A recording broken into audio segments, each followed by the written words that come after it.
The most out-of-date idea is to attend school, find a job, work hard, save money, pay off debt, and invest in the stock market for the long run.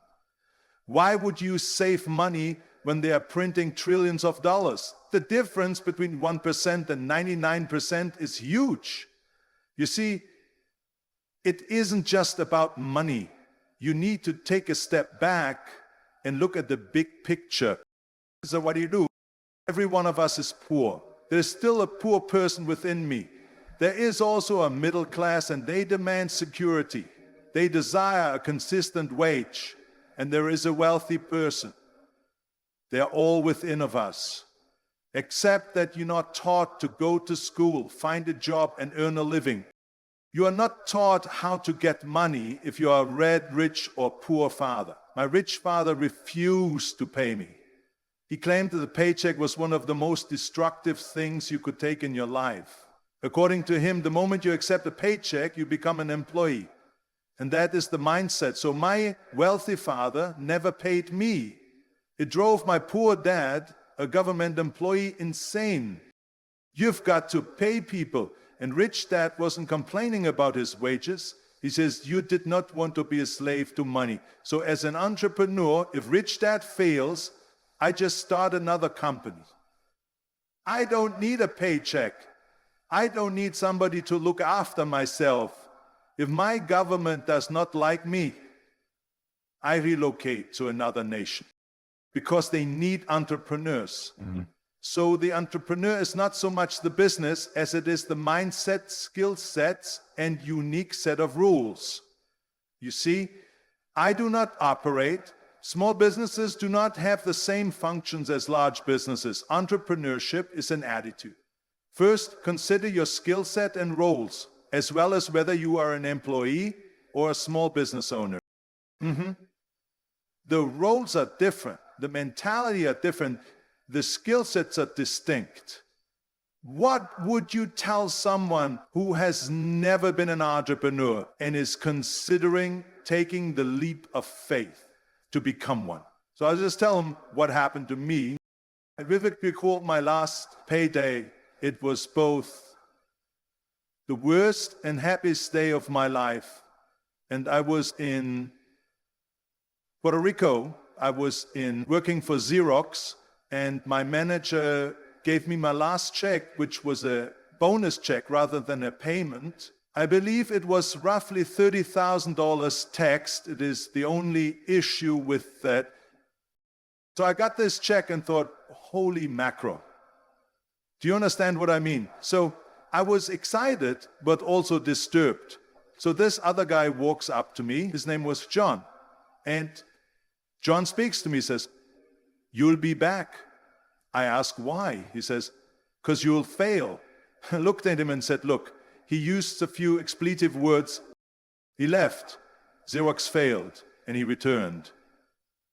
And I told him, look, you failed and you came back. But I'm going to fail, and I'm never coming back. So that's the mindset. Do you understand what I mean? Yes, absolutely. If you say, if I fail, I'll go back to mommy and daddy. So that is what you will do. So if you fail, I became an entrepreneur because I lacked funds. I hadn't had any money for years. I didn't have a paycheck, but it was what my wealthy father urged me to do. He argues that when you don't have this paycheck, you grow hungrier and wiser. And it's a test of your character to see if you become a crook or dishonest. Will you cheat and steal, or will you become a better person? So, especially becoming an entrepreneur, if you wonder that even when something awful happens, something wonderful will happen. So one of the benefits of becoming an entrepreneur is that you really discover when you have nothing.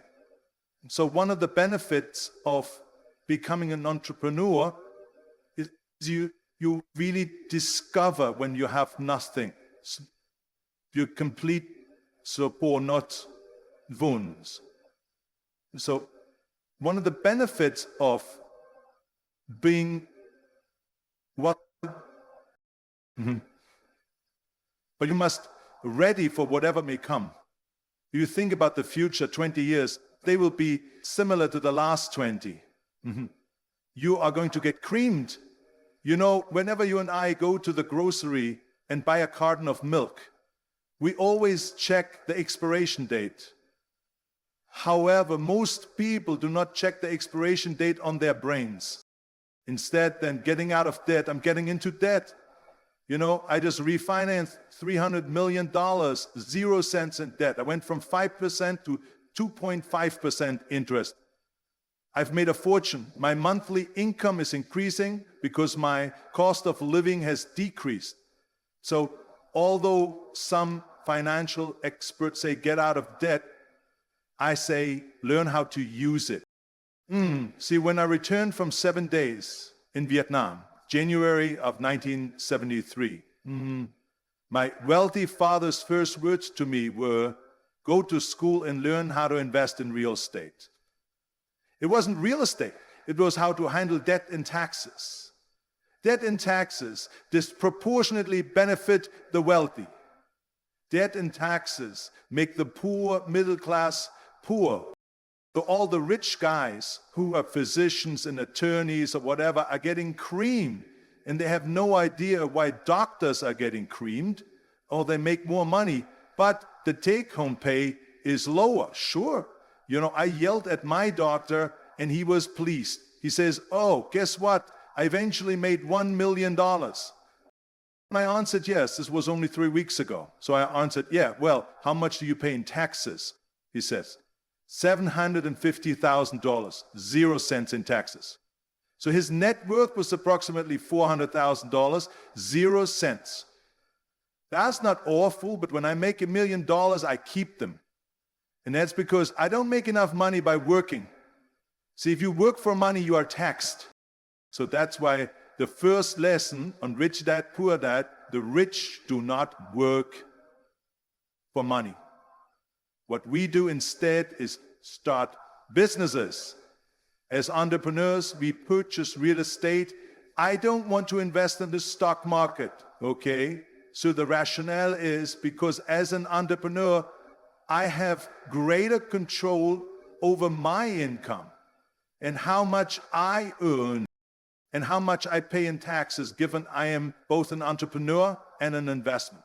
In real estate, I pay no taxes. So every time I earn, say, $1 million as an entrepreneur, I instantly invested in real estate. I have a 4-to-1 increase.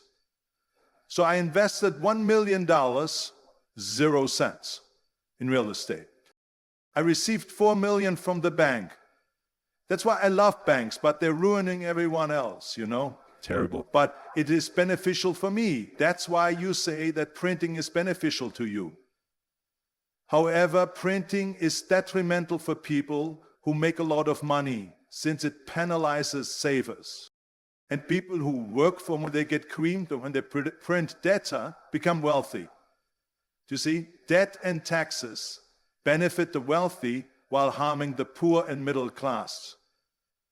When we have outdated beliefs, we get outdated outcomes. So how are things going for the majority of people? The idea of attending school, getting a career, working hard, saving money, paying off debt, buying a house as an asset, and investing for the long term.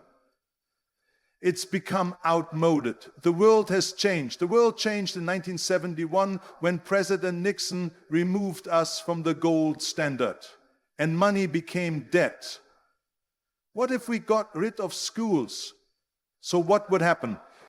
Is it better if we had no educational system at all? No, I mean that education needs to be prioritized before it becomes outdated. Moore's law exists. Moore's law states that information doubles every 18 months. In other words, everything is outmoded. 18 months. So because this is a relatively new occurrence, you're already out of date when you graduate from school. That's why I'm the older guy. You know, I met my pals who went to Harvard, and I went to Harvard.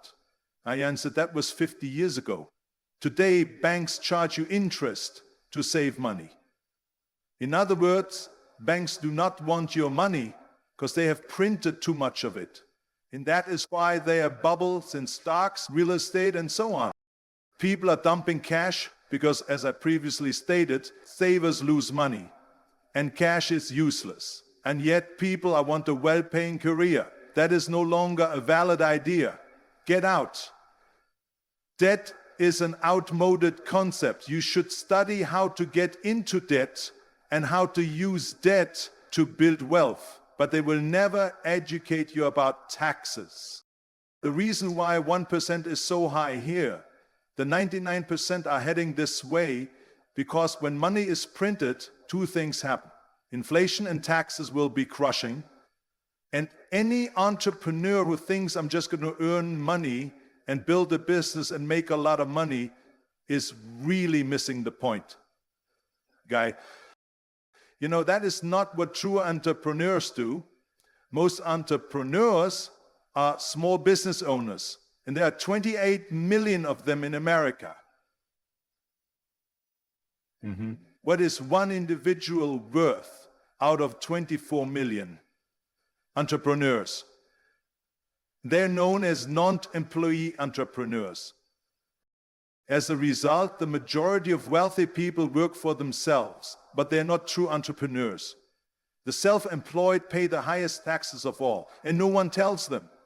Yeah. It's also known as the entrepreneurial spirit. But what we were actually discussing was that there is no such thing as a terrible economy.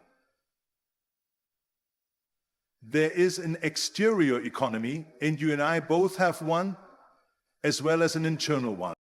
And the willpower is to transform our own economy. So for me, I can see both the good and the negative. I don't give a damn because I'll be wealthy anyhow. However, a poor individual with a weak personal economy will only see a bad economy, since they do not understand how to create money in any economy. And a middle-class person has a middle-class economy.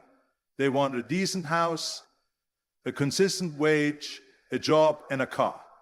So when you take away their employment, that is disaster. Well, it's not a big deal, because an entrepreneur doesn't have a job.